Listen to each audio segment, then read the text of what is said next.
When you take something that is known as a servant or a peasant job, it's really trying to figure out how to be able to make that come across in a way that shows that you're not just coming in and cooking some food, but you're going through every single process, figuring out, is there a better way?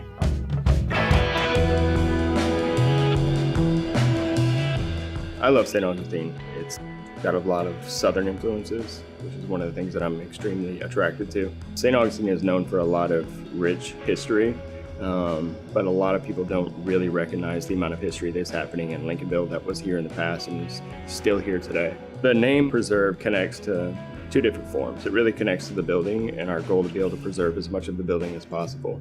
But also on the culinary side, one of the things that we really work really hard to do is to not have any waste. Our goal is not to make you feel like we have more knowledge than you or that we have something that is above what you're used to, but it's really to be able to make you comfortable and then have a different dining experience.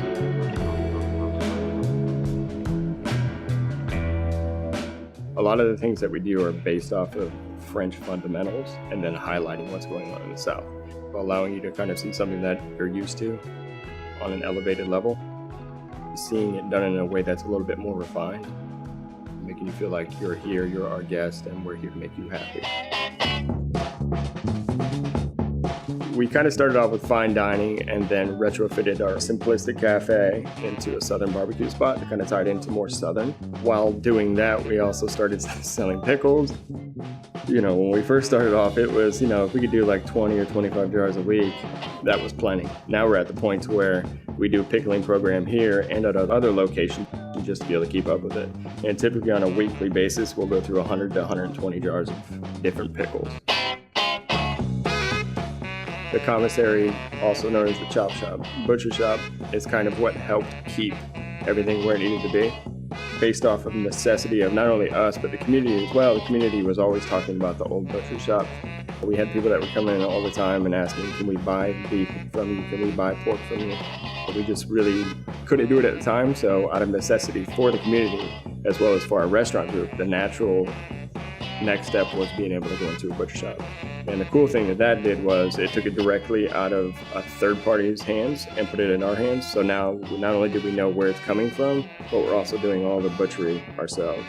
What happens in that process is all that trim and all that waste is now being thrown into our charcuterie program.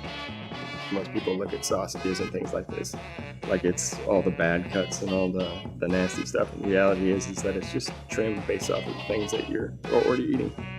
So we actually ended up doing better as far as waste and loss, and then being able to grow our charcuterie program into something that instead of buying in something to be able to keep up with that, we then had all the extra scrap and all the extra side cuts that were able to be utilized. It's been tough and it's been a struggle as far as running 3 locations at the same time, but it's also been very eye-opening because you connect to a lot of different processes. And I think that's really, as far as being a chef, you've got to be able to understand the entire process.